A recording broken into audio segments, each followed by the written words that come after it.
So good morning, everyone. I don't know if I'm turned on. Yeah, good. Right. So here to tell you a story about Kenya. How many have been? How many are working on something to do with Kenya, funding or program? Great. Okay. Just getting a sense of that. So yeah, je suis Kenyan.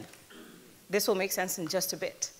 When I was asked to talk about myself, I just realized that typically when I come on stage and talk about stuff, I don't usually introduce myself, so maybe I should do that. So this is me on Twitter. That's what my bio reads. And I've been on Twitter, I think, yeah, whatever number of months that has been. And I think we all, back in 2009, this was just after Kenya's post-election violence, people were just getting a sense of what Facebook and Twitter was, and it was really, really cool to walk around and introduce yourself and say, hey, what's your name? What's your Twitter handle? You know? So we all joined then. And so, you end up being, this is a typical, my Twitter feed basically. You'll find something like this, or something like that, or what I'm hoping will not be the case here tonight, or this morning, about you guys and the point, not finding each other. I want to briefly introduce a community that, if some of you were here in 2013, one of my colleagues, Mark Kaigo, introduced, Kenyans on Twitter. Now, it's not because it's anything exceptional, it's just really interesting when you look at what people are doing of themselves, organically organizing. You learn more than trying to organize for them and trying to co-opt them into something. So Kenyans on Twitter will be an ad agency during the day, based on the kind of memes they'll generate. They will bitch about traffic. They will, observe what's happening in any country context and have an opinion or two about it. They will take on fellow Africans. They will take on fellow Kenyans. Anything goes on any 24-hour Twitter cycle in Kenya. In 2013, Mark introduced the whole concept of African top politics and how this is discussed. But I wanted to zoom in on really the concept of when Kenyans on Twitter really seem to opt in and really engage on an issue, depending on when they feel that this is the time. Here you have to realize that in other country contexts, the concept of what civic duty is not as clear-cut.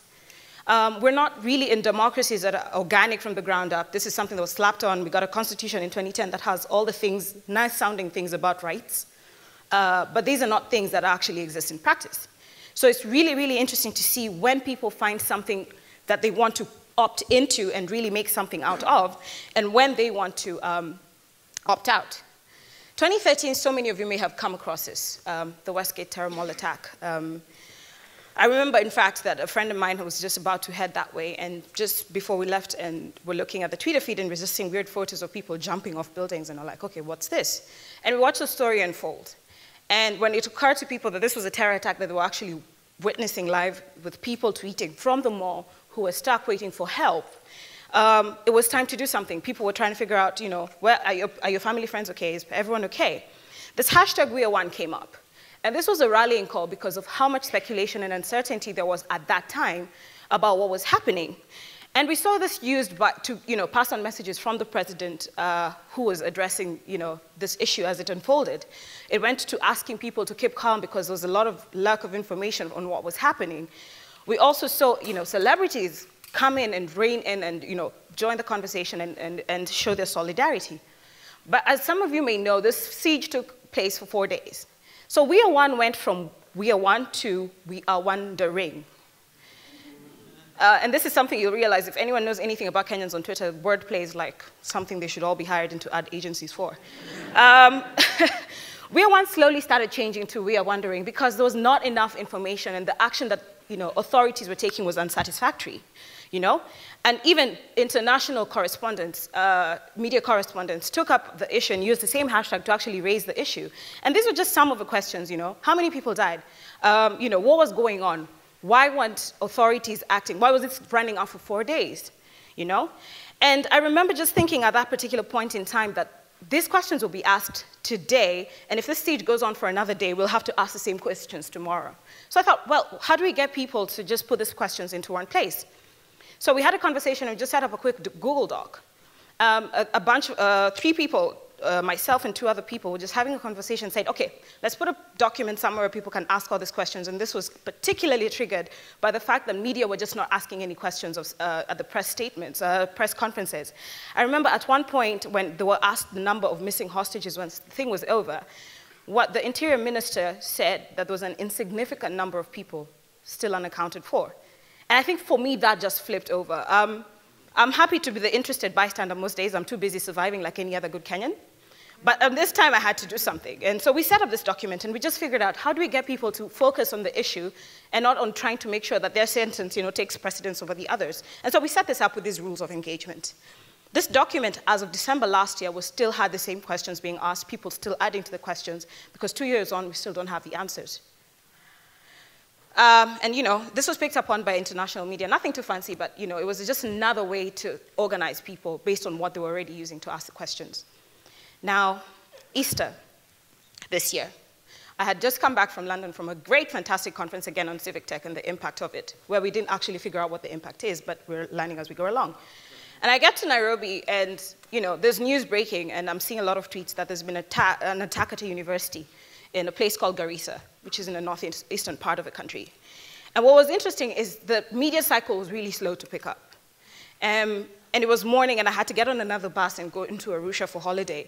And so I just, passed it on. I hoped it was nothing too major. But I got to Arusha 4 hours later, and the number had gone from 15 people dead to 147. And you can imagine the media cycle is still not picking up. And somebody made this observation. And it goes back to what was on my title before, right? So 12 people were killed in France, in Paris in January. It was on every news channel. 147 students bleeding out there for their lives. Security authorities have not responded in time. The same cycle of terror where people are observing this and feeling helpless was taking root again.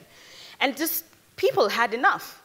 And one prolific Twitterer in Kenya, Oriokolo, decided to come up with the hashtag 147, not just a number. So we had been given a number of people who had died, but no other story. They were not being humanized.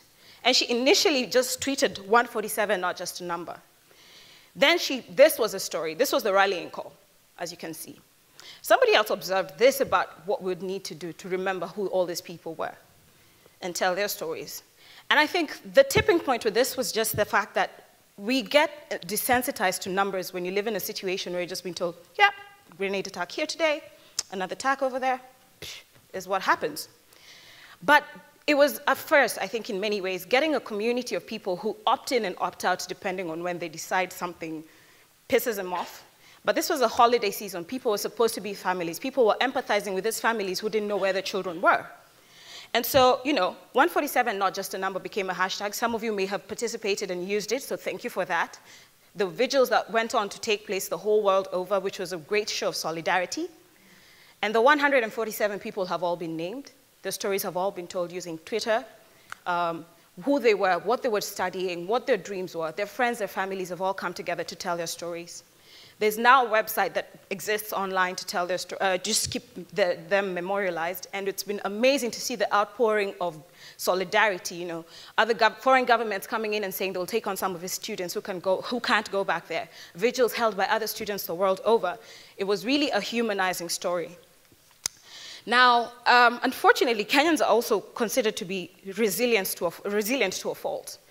We've been accused of something called the accept and move on cycle, where we just get angry, do something cool, accept and move on.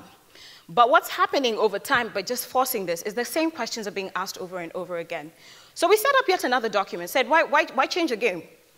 Just remind people of the documents they've set up. 2017 will come up, elections will come up again. These politicians will come back and, with same promises, but you'll have these questions to point them back to about the issues they've not asked or responded to. 2013, we had the Westgate Mall attack. We're still asking the same questions. 2014, there were a bunch of other issues, including other attacks. We're still asking questions. 2015, Garissa attack happened. We're still asking questions. What we're saying is that it will not just be caught up in the ephemeral nature of what it is to tweet today, have a hashtag trend, and move on tomorrow. We're just saying it's going to be there, and we have to do nothing else but put it up and say, before you campaign, here are the facts. Tell us, what did you do? And so what this has also catalyzed is a letter that has been collaboratively written by Kenyans online. Now, we know that we'll never talk of social media communities that are representative of a country or a context. But those voices still count. And so this letter, actually, this morning in Nairobi, was delivered to the office of the president. In it were about 50 recommendations on what the president should do to improve security, which is running amok in Kenya. Again, it was the same thing, just watching the curative process. You get a lot more nefarious people who want to either delete what has been put up. You get people who are saying this is nonsense. You get bots. You get all sorts of things, people playing in that space.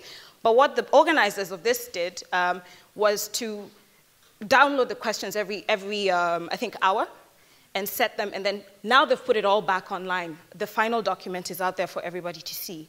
Again, this may not be anything that the presidency will do anything about, but these are just exercises, small steps to get people who opt in and opt out very quickly because you're too busy surviving. Never forget that. Anyone who's been to Nairobi knows survival is a lot.